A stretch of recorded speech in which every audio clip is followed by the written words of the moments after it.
नमस्कार, मैं हूं संजय कुमार। इस समय चुप खामोश बैठे हुए हैं कौन?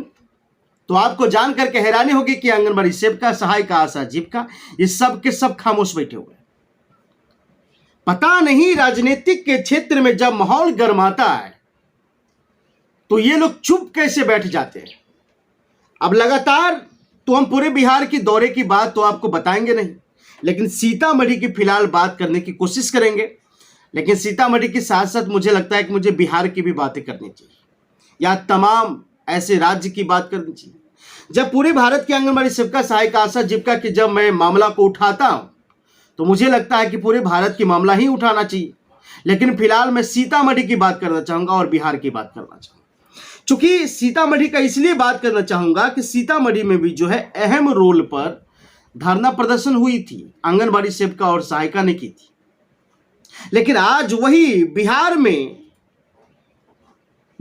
भी लोकसभा के चुनाव है, पूरे भारत में चल रहे हैं तो लोकसभा के चुनाव तो बिहार में अवश्य होगी। लेकिन सीतामढ़ी जिला में लगातार नीतीश कुमार आ रहे हैं, लगातार अमित शाह आ रहे हैं, लगातार भाजपा के कई सरकार आ रहे हैं, जहां पर एनडीए के साथ इस वक्त नीतीश कुमार मिले हुए हैं। और आंगनबाड़ी सेविका, सहायिका, आशा, जीविका ये सब चाहे तो इन लोगों के प्रोग्राम में अपनी वर्चस्व दिखा सकते हैं। वर्चस्व का मतलब ये होता है कि अपनी संख्या के साथ, अपनी पूरी यूनियन के साथ पहुंच करके अपनी मांग को रख सकते हैं कि भैया आपने चुनाव के माहौल में आपने आया है और हमारी जो प्रस्ताव है, हमारी जो बातें हैं, हम आपके समक्ष रखना चाहते हैं। इस पर पहल क्या हो सकता है? लगातार पहल अगर रखे जाए तो मुझे लगता है कि इसकी आवाज को सुनी जा सकती है। दोस्तों, बताना चाहूंगा आपको कि 2023 में जब पूरे आंगनबाड़ी सेविका, सहायिका जब धरना प्रदर्शन कर रही थी तो नीतीश कुमार कहते कि ये भाजपा वाले की चाल है, जो बिहार की सरकार को तोड़ना चाहते हैं। और यही भाजपा वाले जो है आंगनबाड़ी सेविका, सहायिका को राजनीतिक मुद्दा को उस्काने के लिए बिहार में जो है नहीं बल्कि पूरे भारत में धरना प्रदर्शन करवा रहे हैं। ऐसा मैं नहीं कह रहा हूं, ऐसा नीतीश कुमार का स्टेटमेंट था। लेकिन जब नीतीश कुमार जब सीतामढ़ी में आए तो आंगनबाड़ी सेविका, सहायिका खामोश काहे हुई? भैया आपकी मांग है, आप मांग रख सकते हैं। आज गृह मंत्री अमित शाह जब सीतामढ़ी में आए तो आपकी मांग क्यों नहीं है? कारण क्या है कि आपको कोई संचालित करने वाले जो लीडर है वो लीडर कहां है? चूंकि वो खुद लीडर की बात अब आ गई है। और क्या नीतीश कुमार जो समय बोला हुआ था कि ये सारे के सारे चाल जो है भाजपा वाले के, तो क्या हम इसको सच मान सकते हैं? क्या यह मानने योग्य है या हम इसको मान सकते हैं? एक बहुत बड़ी जिम्मेदारी हो सकती है। लेकिन जरा आप समझ लीजिए कि अगर आप अपनी मांग को लेकर के अगर सक्रिय नहीं है तो किस चीज के लिए आप आवाज उठा रहे हैं? कौन सी आपकी मांग है? और यह मांग के लिए मुझे तब लगता है कि जब आपके राजनीतिक इस्तेमालों में आपको जोर दिया गया था। लेकिन क्या नीतीश कुमार यहां आने के बावजूद भी एक शब्द उनके ऊपर क्यों नहीं बोले? क्योंकि वोट तो वो भी देगी। क्योंकि भारत की महिलाओं के विषय पर अगर बात किया जाए तो सबसे पहले नीतीश कुमार ने बिहार में तहलका मचा दिया था कि मैंने पूरी महिलाओं के ऊपर काम करूंगा। वह चाहे दारू बंद हो, दारू बंद से महिलाओं की सबसे बड़ी राहत मिली, नीतीश कुमार ने ऐसे कहा था। उसके बाद रोजगार के क्षेत्र में नीतीश कुमार ने महिलाओं को लाया, संविदा कर्मी के तौर पर लाया, लेकिन लाया जरूर। चाहे 3,000, 4,000, 5,000 की सैलरी मिल रही हो, लेकिन नीतीश कुमार ने इसको लाया।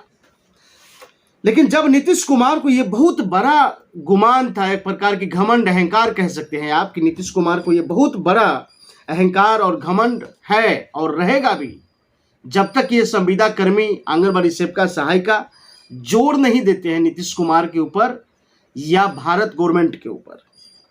लेकिन जिस लगातार मांग को लेकर के आंगनबाड़ी सेविका, सहायिका धरना प्रदर्शन कर रही थी, मैंने तमाम एपिसोड में सिर्फ यही कहा कि आंगनबाड़ी सेविका, सहायिका को चुनाव के समय समझ बूझ करके काम करना चाहिए। क्योंकि नीतीश कुमार एक तरफ अपनी वर्चस्व को दिखाते हुए बिहार में महिलाओं को जो है आंगनबाड़ी को चयन मुक्त कर दिया गया था, लाठी चार्ज करवा दिया गया था।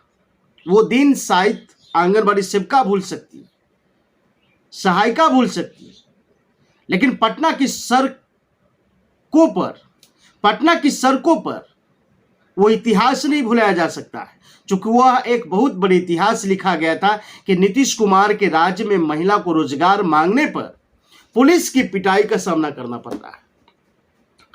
अब जरा बताइए कि सीतामढ़ी लोकसभा में इस समय चुनाव की माहौल चल रही है और तब लगातार आ रहे हैं, इसके ठीक विपक्ष की ओर हम आपको लेकर के चलेंगे तो लगातार तेजस्वी यादव भी आ रहे हैं। लगातार सीतामढ़ी लोकसभा में तेजस्वी यादव भी आए हैं, लेकिन तेजस्वी यादव के समक्ष भी ये घोषणा पत्र जानी चाहिए कि भैया अगर हम आपको वोट दे, आपकी सरकार अगर बनती है तो आंगनबाड़ी सेविका सहायिका को क्या मिलेगी, आशा जीविका इन संविदा कर्मियों के लिए क्या कोई आपके पास नई प्लान है या नई योगदान है। अगर बात किया जाए तो एक नजर आपको डालना पड़ेगा महागठबंधन के लीडर के ऊपर भी, जिसने लगातार बयान दिया था।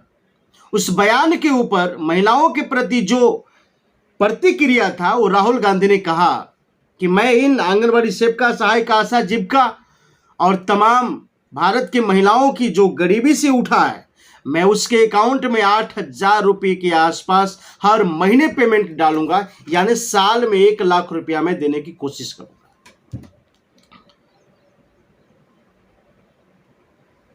अब इस चीज को दर्शाना आपको है कि आप किसे चुन रहे हैं और आप अपनी मांग को रख क्यों नहीं रहे हैं।